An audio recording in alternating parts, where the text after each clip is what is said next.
The garage fell completely silent when the CEO walked through the service bay and announced that her nephew was now the lead mechanic. Nobody moved. Nobody reached for a wrench. Nobody even looked at the young man standing proudly beside her. Then the CEO pointed toward the oldest workbench in the building and ordered the most experienced mechanic on the crew to hand over his keys. The single father stared at her for several seconds, fighting to keep his emotions under control. He had spent 14 years building that shop from a neglected warehouse into one of the most respected repair facilities in Ohio. He had trained nearly everyone standing in that room. He had worked through broken bones, sleepless nights, and personal tragedies. And now, because someone with the right last name had arrived, he was being pushed aside. If you believe hard work should matter more than connections, and that people deserve second chances regardless of where they come from, please take a moment to like this video, comment your thoughts, share the story with someone who needs encouragement, and subscribe for more emotional stories about courage, kindness, and standing up for what is right. The story began on a gray Monday morning in Columbus, Ohio, at a commercial vehicle repair company called Harper Fleet Services. The company maintained delivery trucks, construction vehicles, emergency vans, and transportation fleets for businesses throughout the state. At the center of its success was a 41-year-old mechanic named Nathan Carter. Nathan was a single father raising his 12-year-old daughter, Grace, after losing his wife several years earlier. He never complained about his circumstances. Every morning, he arrived before sunrise, unlocked the garage, checked the equipment, and walked through the service bays before the rest of the crew arrived. He believed a mechanic's reputation wasn't built by how many engines he could repair. It was built by whether people could trust him when their livelihoods depended on a vehicle being back on the road. Nathan had started at Harper Fleet Services when the company was barely surviving. Back then, the garage had peeling paint, leaking pipes, outdated diagnostic equipment, and only 3 employees. Nathan had been 27, broke, and desperate to build a stable life for his young family. He worked 12-hour shifts and studied new engine systems at night. When the company received contracts with larger fleets, Nathan was the person management relied on to train new technicians. When younger mechanics made mistakes, he corrected them without humiliating them. When someone struggled financially, he quietly gave them extra hours. When an employee had a sick child, Nathan rearranged the schedule without making them feel guilty. Over the years, the company grew. So did Nathan's responsibilities. But his paycheck never grew as quickly as his workload. He accepted that because he believed loyalty mattered. The company's CEO, Victoria Harper, had always known Nathan was valuable. She was a sharp businesswoman in her early 50s who had inherited the company from her father and expanded it into a multi-million-dollar operation. She respected Nathan's technical knowledge, but she often considered him too old-fashioned. Nathan cared about people. Victoria cared about numbers. That difference became important when Victoria's 24-year-old nephew, Mason, joined the company. Mason had studied business management at an expensive university and had spent most of his adult life surrounded by people who solved problems for him. He had never rebuilt a transmission. He had never diagnosed an engine failure in freezing weather. He had never spent an entire night under a truck trying to get a fleet vehicle back on the road before morning. But he was Victoria's nephew. On his first day, he arrived in a brand new black SUV wearing a designer jacket and expensive watch. Nathan welcomed him anyway. He showed Mason around the garage. He explained the safety procedures. He introduced him to the crew. He even offered to teach him the basics of commercial vehicle diagnostics. Mason smiled politely, but didn't seem interested.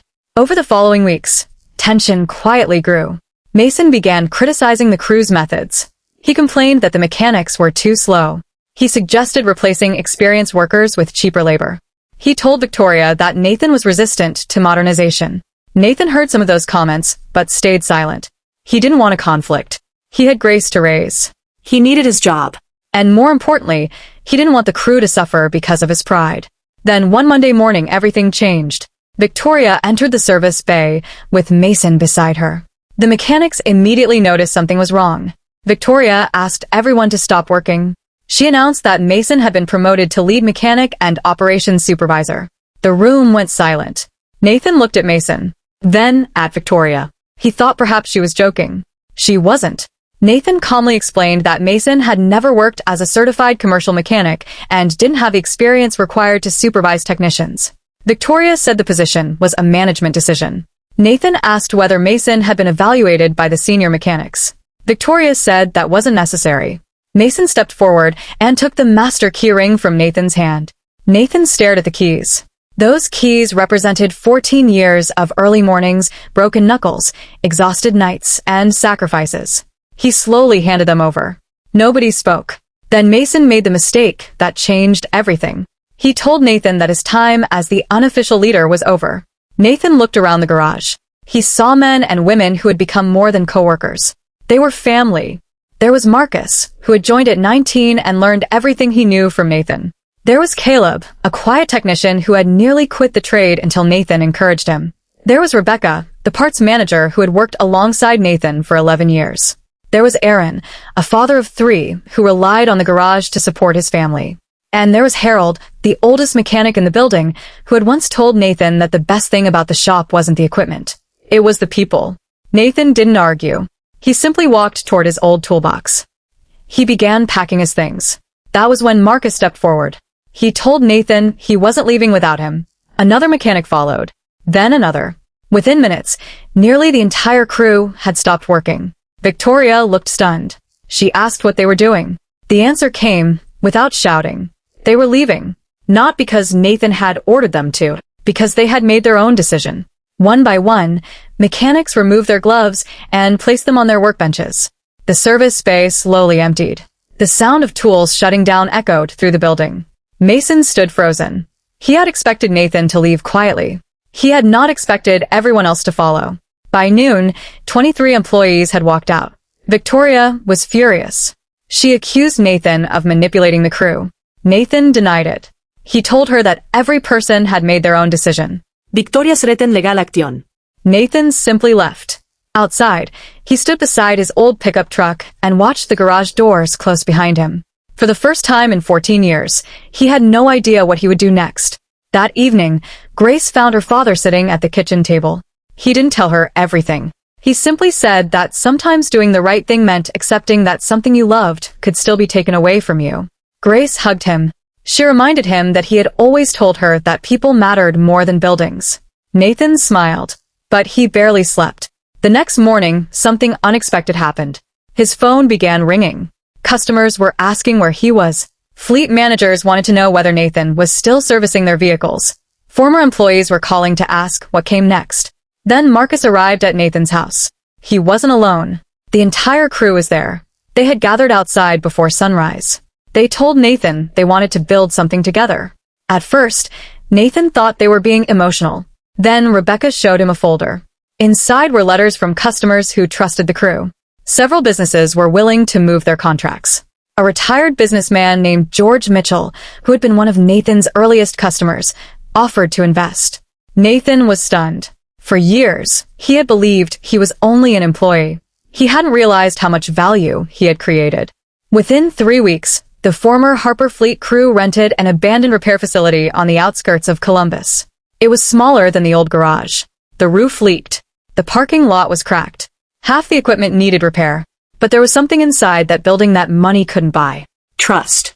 Nathan named the new company Carter Fleet and Auto. He didn't want it named after himself at first. But the crew insisted. They said the company represented the standard he had taught them. The first months were difficult. They worked long hours. They repaired their own equipment. They ate cheap lunches around an old wooden table. Nathan often worried about paying bills. There were nights when he wondered whether leaving Harper Fleet had been a mistake. Then customers started arriving. 1 fleet became 2. 2 became 5. Within a year, Carter Fleet and Auto had more work than they could handle. Meanwhile, Harper Fleet Services began losing contracts. Mason struggled to manage the garage. His lack of technical experience became obvious. Vehicles were returned late. Repairs had to be redone. Employees stopped trusting management. Eventually, Victoria was forced to face the truth. The people she had considered replaceable had been the heart of the company. One rainy afternoon, Victoria drove to Nathan's new facility. She walked through the garage and watched the crew working. Nobody looked afraid. Nobody looked miserable. People were laughing. Nathan was helping a young apprentice diagnose a difficult electrical problem. Victoria waited until the work was finished. Then she admitted that she had made a mistake. Nathan listened. He didn't celebrate her failure. He didn't insult her. He simply told her that the hardest part of leadership was recognizing when pride had blinded you. Victoria asked whether he would return. Nathan shook his head. He said he couldn't go back. But he offered to help Harper Fleet rebuild its culture, if she was willing to listen. Victoria accepted. That decision eventually changed both companies. Nathan never returned as an employee. Instead, he became a consultant and helped Victoria create a leadership program based on fairness, mentorship, and accountability. Mason was given a choice. He could leave, or he could start at the bottom and learn the trade properly. For the first time in his life, Mason chose the harder option. He became an apprentice. Nathan didn't make it easy for him, but he taught him. Months passed. Mason learned how to change brakes, diagnose engines, read diagnostic systems, and understand what it meant to earn someone's trust. One evening, after finishing a long repair, Mason thanked Nathan. Nathan told him that knowledge could be taught, but humility had to be chosen. Mason finally understood. Years later, Carter Fleet and Otto had grown into a successful regional company. Nathan never forgot where it started. He kept the old master keyring from Harper Fleet in a small glass box above his office desk. Not because he missed the job, because it reminded him of the day he learned something important. Sometimes losing your position is the beginning of discovering your purpose. Sometimes the people who walk away from you are actually walking with you towards something better. And sometimes the greatest proof of leadership is not how many people obey you. It is how many people willingly stand beside you when they don't have to. Nathan remained a single father. He watched Grace graduate high school. He attended every ceremony. He never missed the moments he once feared he would lose. One evening, Grace stood beside him in the garage after closing. She looked around at the rows of vehicles and the employees cleaning their stations. She told him that she finally understood why everyone had followed him. Nathan smiled. He said he hadn't asked anyone to follow him. They followed what they believed he stood for. If this story touched your heart, please like the video, share it with someone who believes hard work deserves respect, and subscribe to the channel for more stories about ordinary people who discover extraordinary strength when life tests them. And before you leave, comment, "Character matters more than connections," if you believe that true leadership is earned through actions, not inherited through family. Nathan eventually learned that the most important promotion of his life wasn't the one he never received. It was the moment he stopped measuring his worth by a job title. He had walked into that garage as an employee. He walked out as a leader. And behind him came 23 people who didn't follow a paycheck. They followed a man who had spent 14 years proving that when you treat people with dignity, they remember it. Because titles can be handed down. Money can be inherited. Positions can be given to family. But respect? Respect has to be earned. And once it is earned, no CEO, no nephew, and no corporate decision can take it away.